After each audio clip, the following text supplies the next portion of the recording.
You're listening to The Critical Thought, where we challenge our listeners to use critical thinking when examining the teachings of Jehovah's Witnesses. Hey, this is JT, and welcome to another episode of The Critical Thought.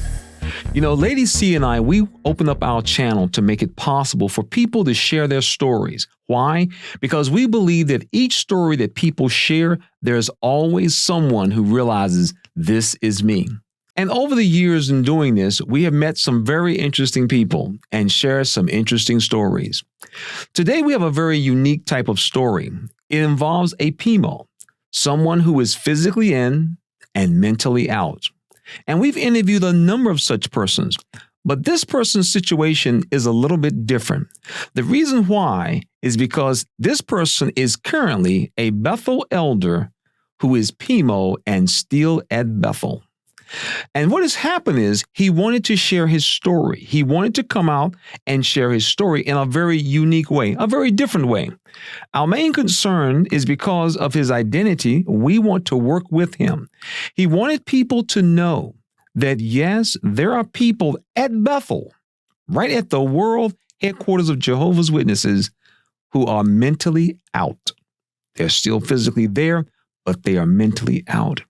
And we wanted to take the opportunity to share with you some of the things that he has shared with us. A few weeks ago, Lady C and I, we attended a social function of former Jehovah's Witnesses and a few other people as well. Some of the people there were former Bethelites. And whenever Bethelites get together, especially former Bethelites, they're going to talk about the big house. What's going on at Bethel?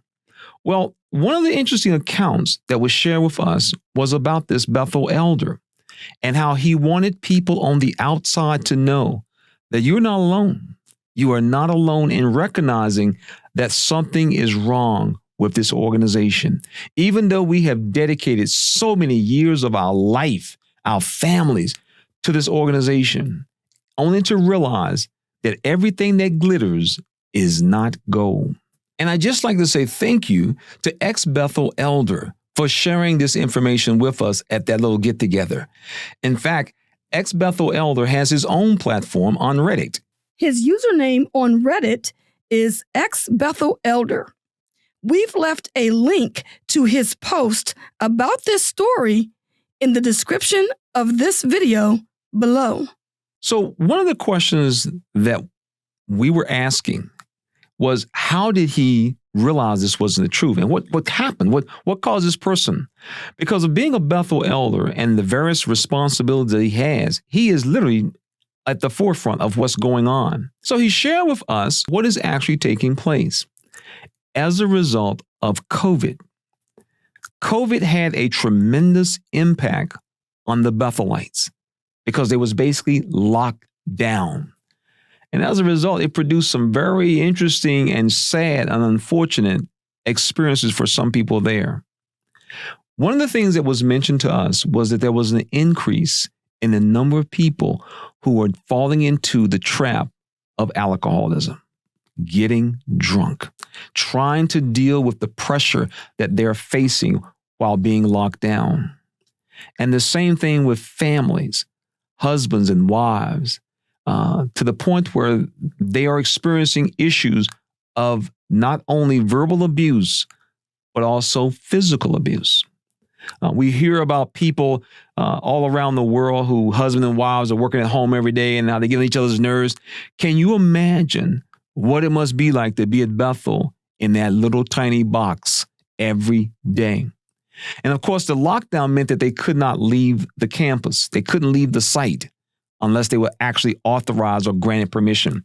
Well, as same as I know, that Bethel is not going to just willy-nilly let you just run off the campus and come back onto Bethel sites. Of course not.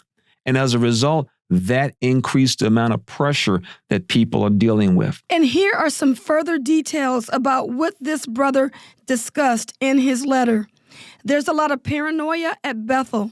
The governing body is extremely paranoid and, quite frankly, exhausted dealing with all of the leaks and apostasy aimed at the Watchtower organization.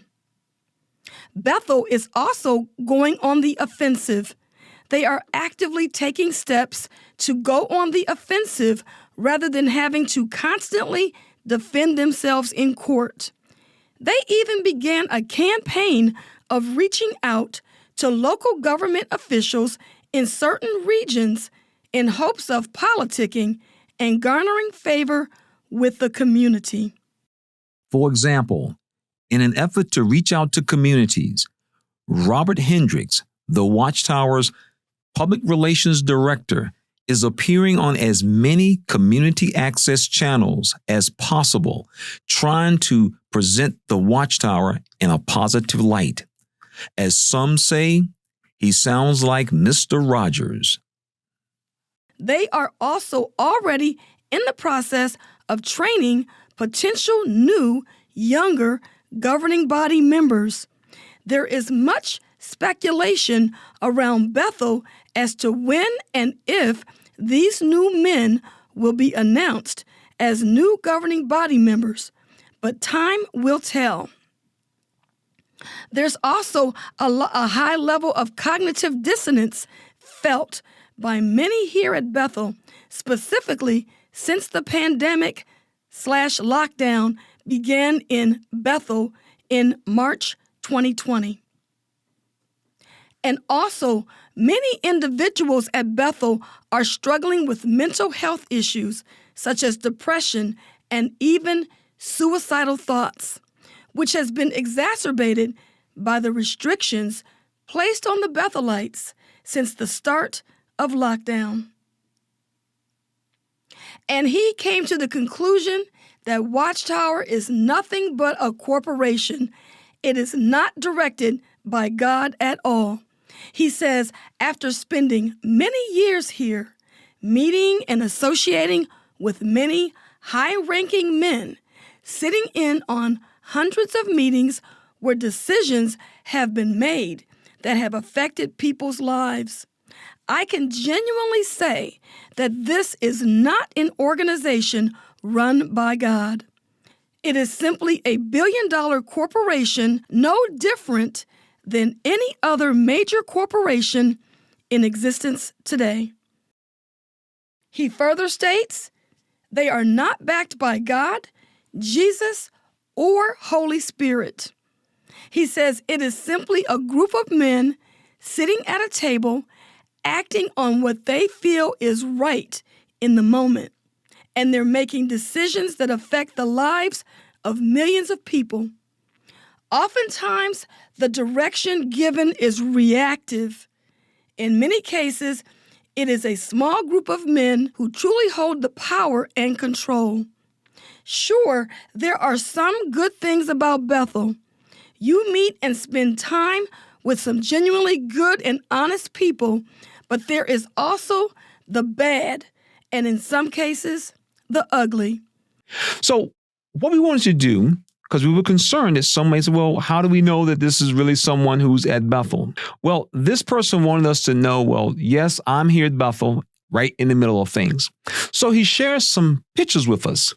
Now, this picture has been released on the internet. This is a picture of what is known as the Bethelites Intranet site. This is what it looks like. Now, I've never seen this site. And for fact, this is the first time I've ever seen it before.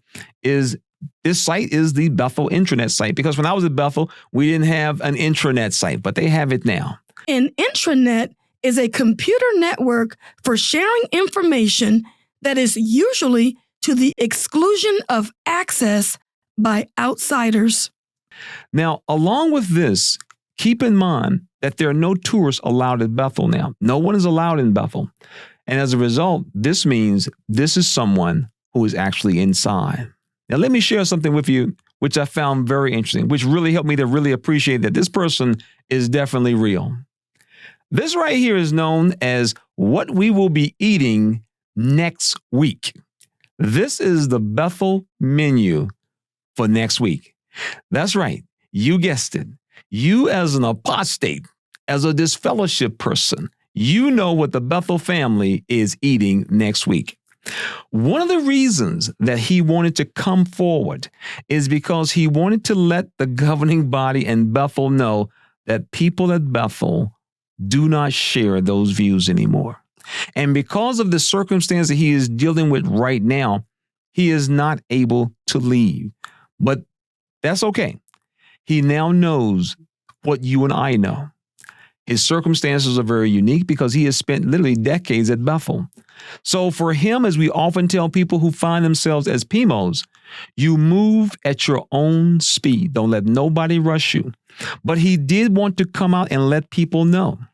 Now, this right here, they never produced this when I was at Bethel. You didn't find out about this until you came down to breakfast in the morning. And that is who is going to be the table head to lead the Bethel family for morning worship.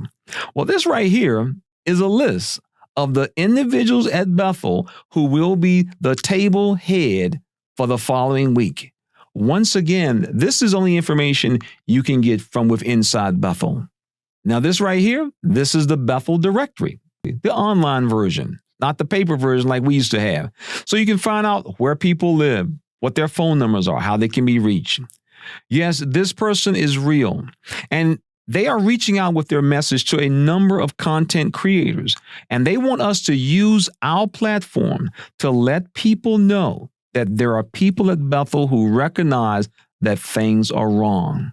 This will also let Bethel know, let the watchtower, let the governing body know that there are people right inside who realize that the things you are doing, the things you are failing to do, they realize exactly what it is.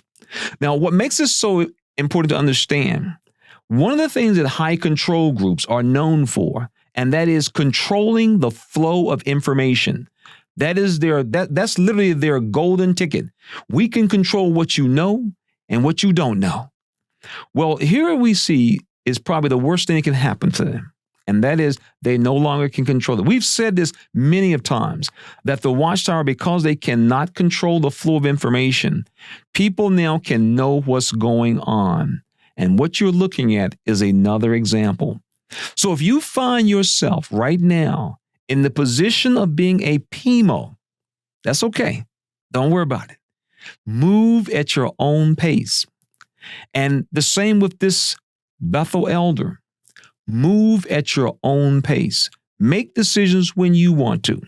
We will do everything that we can on this side to make sure that your identity, we will keep it exactly the way it is. It will be revealed when he is ready. And that's what we will do. You know, once again, the power of technology.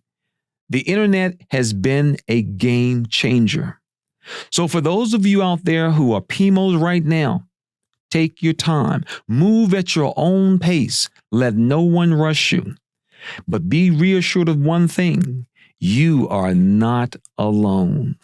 And as we always say here at Critical Thinkers, there is life after Watchtower. This has been JT. Hey, this is Lady C. Thank you for tuning in to The Critical Thought. We appreciate having you in our audience. Not only that, but we invite you to subscribe to our channel and be sure to hit that bell so that you can receive notifications when we upload new content. Be sure to follow us on Facebook and Twitter and give us a thumbs up if you like this video. Thank you for being in our audience. This program was sponsored by Critical Thinkers.